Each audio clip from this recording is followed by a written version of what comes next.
Erin, where are you? Answer now! Erin! Oh, hello. It's been a while. And why is that? Oh, I remember, because you haven't messaged me for 2 whole goddamn months. Good grief, young lady. Huh? Don't give me huh. I don't need to hear any attitude from you. I see you still got no awareness of the fact that you're a wife of this household. No, but when your mother-in-law kindly goes out of her way to message you, you put whatever you're doing aside and respond immediately. That's one of the rules you live by as my son's wife. If you understand, please be more mindful next time. I am not done speaking yet. Quit your butting in and listen to what your mother-in-law has to say. Oh, firstly, I recently saw a new apartment where you two got together for the first time. The place you went to live after you moved out? Our new apartment? And my God, you haven't been doing the housework at all, have you? The room was filthy. There were clothes scattered all over the floor and tissues left tossed all over the place. You didn't even wash the pots and pans. I've never seen such a sorry state. How could you call that place a home? Are there sweet wrappers and a ready meal? Hamburger boxes flowing out of the garbage all over the floor. Not to mention the mountain of empty beer cans on the table. My little Seth doesn't drink alcohol, so they could only be yours. They were, weren't they? Admit it. No, I have allergies and break out in rashes when I drink alcohol.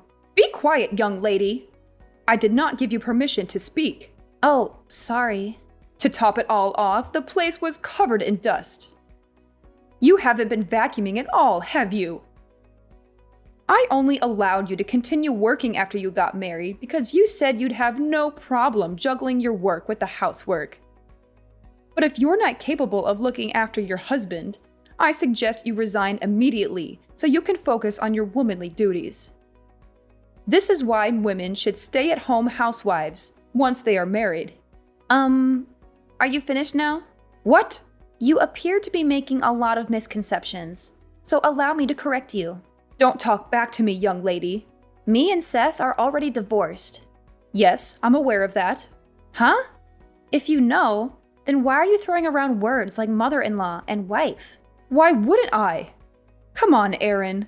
Please use your brain for once. Even if you're divorced, as long as you and my little Seth are living together, you're still his wife. And you still have a role to fulfill in our family.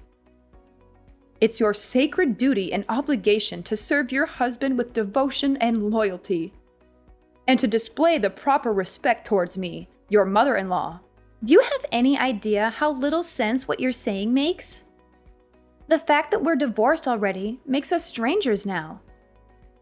We stopped being a couple and started leading separate lives the moment the divorce was finalized. Which is why any notion that I have to look after or fulfill my womanly duties towards him are ridiculous, plain and simple. I already warned you, young lady. Don't talk back to your mother-in-law. I'm not talking back.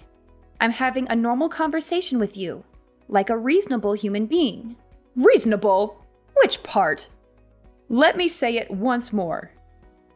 I'll make it crystal clear this time to help you understand. Any woman who doesn't look after her husband is a failure of a wife. If you can't keep on top of the housework while working, then hurry up and quit your job already.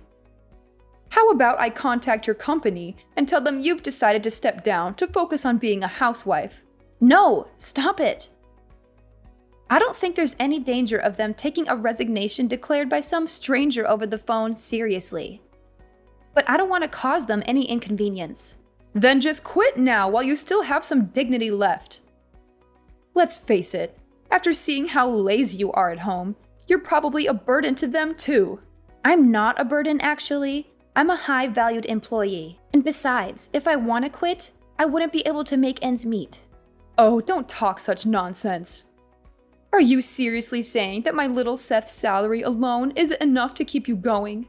But I already told you we're not living that kind of life together anymore. I think what you meant to say is that you're a shameful disappointment of a wife. Looking after the household by skillfully managing the finances is a wife's duty. But we already divorced, and I'm not his wife anymore. How many times do I have to say it? Lord, give me strength. Give it a rest. You're like a broken record. Just because you're divorced doesn't mean you can start neglecting the housework and living like swamp rats. Oh, my poor Seth. In that case, you're wasting your time. I live in a different state now. What? My company offered me a transfer as soon as the divorce went through. So I took them up on it and moved out of the state. Good grief. A wife who goes off on solo business ventures away from her family? I've never heard anything so absurd in my life. Like I told you, I'm not your son's wife anymore. And you're not my family. Quit your job and come back immediately. Huh? That said, I may be firm, but I'm also kind, which is why I'm willing to grant you some leeway. Common sense dictates the resignation procedures usually take about a month. So I'm very kindly willing to give you 30 days to make the necessary arrangements and come back. I'll look after little Seth in the meantime. So hurry up and quit your job and move back here so you can be by our side again. I told you, we're divorced. Quit talking nonsense. Now you're just arguing for argument's sake, young lady. Nonsense? You heard me.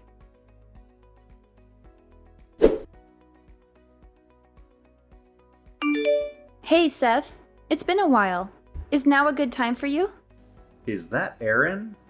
Hey! Yeah, long time no see. Sorry to message you despite us being divorced and all. That's cool, don't sweat it. It's not like we divorced because we don't get along. Maybe things will change when one of us finds someone else. But for the time being, there's no reason we can't message each other. Yeah, I guess you're right. Thanks. Anyway, what's up? I want to speak to you about your mom. Huh? My mom? She's not causing problems again, is she? Darn it. Well, you could say she's causing problems. It's more that she doesn't listen to a word I say. It's like talking to a brick wall. What happened? Well, to sum it up, even if you are divorced, as long as you two live together, you're Seth's wife. And as long as you're his wife, you need to look after him. If you can't keep on top of the housework while working, then quit your job. That's basically the gist of it. What did you say to her? I told her that me and you are strangers since we divorced. And I keep insisting I'm not your wife anymore. So I have no obligation to do any of that. But she just keeps coming back at me with her favorite. I know you may be divorced, however, yada yada yada. The conversation goes nowhere because she ignores everything I say on a fundamental level. I give up. Oh yeah, that reminds me. Just like always, she refers to you as her little Seth. It's like you're an 8-year-old kid to her. Oh, I'm sorry. Does this still upset you? Well, about that. As soon as our divorce went through, my dad also moved out. And now my parents are living separately.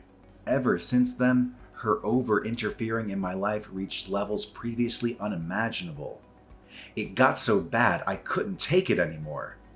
I was so desperate to get away from her. I snuck out of the house in the middle of the night a week ago so I could finally be free of her. I see. Sounds like it's been tough for you too, Seth. My mom was the reason we divorced in the first place, after all. I felt so guilty about you having to put up with her. I thought at least if we divorced, you'd be able to escape from it all. But even that didn't work, did it? It would seem I underestimated her. I'm fine, really. Don't worry about me. Actually, I got a transfer at the company, and I'm living far away in a different state. Now there's no danger of her following me and causing me problems. In fact, she couldn't possibly. Oh, really? I'm pleased to hear that. More importantly, what about you, Seth? If anything, it sounds like things might be more difficult on your end. Me? Well, you see, your mom insisted she was going to go over and start looking after you. Since I was failing to fulfill my womanly duties towards you with working all the time. Which means she must know your current address? What? But I didn't tell her. Really? Based on the messages yesterday, I kind of got the impression she was already at your apartment. Is there a chance she found your new address somehow and snuck in while you weren't home? No, I really don't think that's possible. You sure? I got a transfer at work the other day too. I'm staying at a company-provided dormitory right now. The rules state that non-employees aren't allowed to enter without permission under any circumstances, even visiting family members. It's a long way from Mom's house. I don't think she can make it this far out, even if she did know my address. I see. Huh. Yeah, it's a mystery. You can say that again. Well, whatever. It's not like she can actually do anything to me. You don't mind? I have absolutely no intention of going back to the family home. I don't even read her messages these days. To be honest, I was thinking of blocking her soon. She can do what she likes. It's not my problem anymore. After everything that went down, for the sake of my mental health, I resolved never to tolerate her shenanigans ever again. I see. It's probably for the best for you to block her too, Aaron. I may be her son, but you two are literally strangers now. There's no reason you should have to put up with her irritating messages. You make a good point. I couldn't help but feel a little wary about what she was planning on doing next. But actually, after keeping an eye on her a little while longer, just to be safe, I think I'm going to block her. I think it's for the best. Anyway, I'm about to jump in the bath. Sure. Thanks for today, Seth. Night-night. Good night.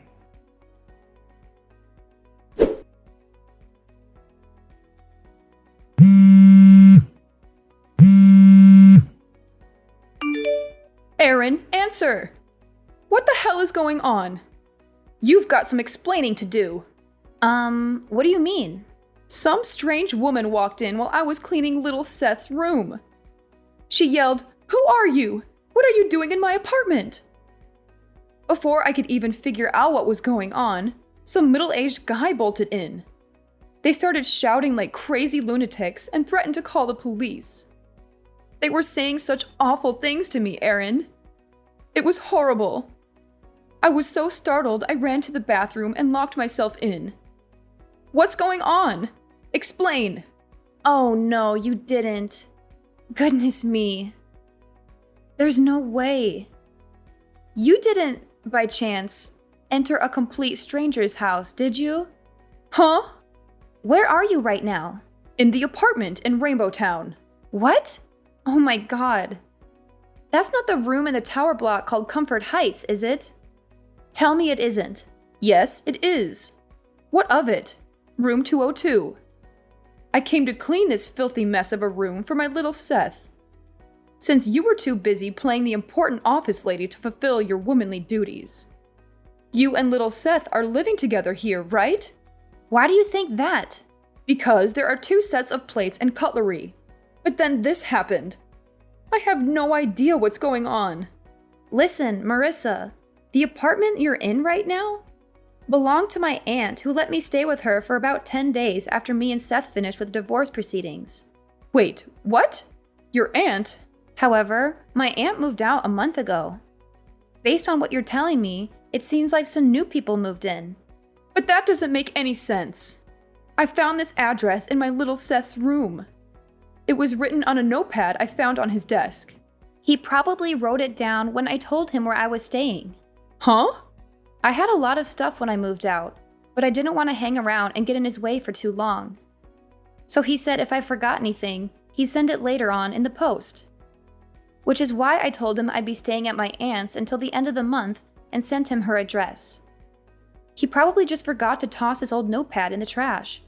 How could this be? I thought he wrote down his new address for me so I could come and see him. Oh my god. The only reason I didn't try following him when he disappeared in the night is because I thought, knowing his address, I could go and see him whenever I wanted. If this isn't his apartment, where's my little Seth right now? Tell me! Nope, sorry. I don't even know myself. I know you're lying. What kind of wife doesn't know where her husband lives? That just doesn't happen. Like I said, me and your son are no longer married. And like I said, even if you are divorced. Want to know the reason why we got divorced, Marissa? Because of you. What? Me? Seth hates how you meddle in his life all the time. He told me you've been babying him and interfering with basically everything he ever does since he was a teenager.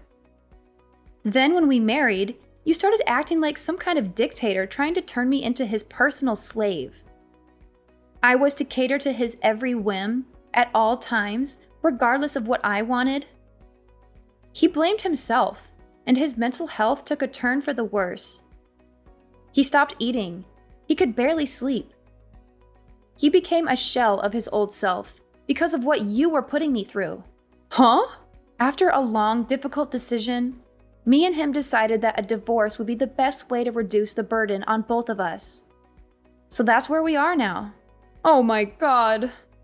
I just wanted my cherished, beloved Seth to be happy. Is that a crime? He's the one who said he hates you interfering. You drove your son to the emotional and psychological brink with your psychotic behavior. Does that sound like happiness to you? Oh my God. What is this? I don't even... Is everything all right? What do you mean? I seem to remember you saying something about being locked in a stranger's bathroom. This is bad. I can hear police cars outside. That tends to happen when you illegally enter strangers' homes.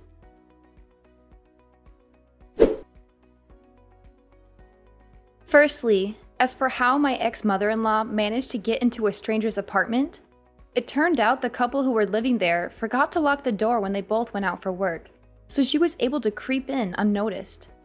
She found a key. They left it out on the table, and she took it upon herself to have a copy made at a local locksmith.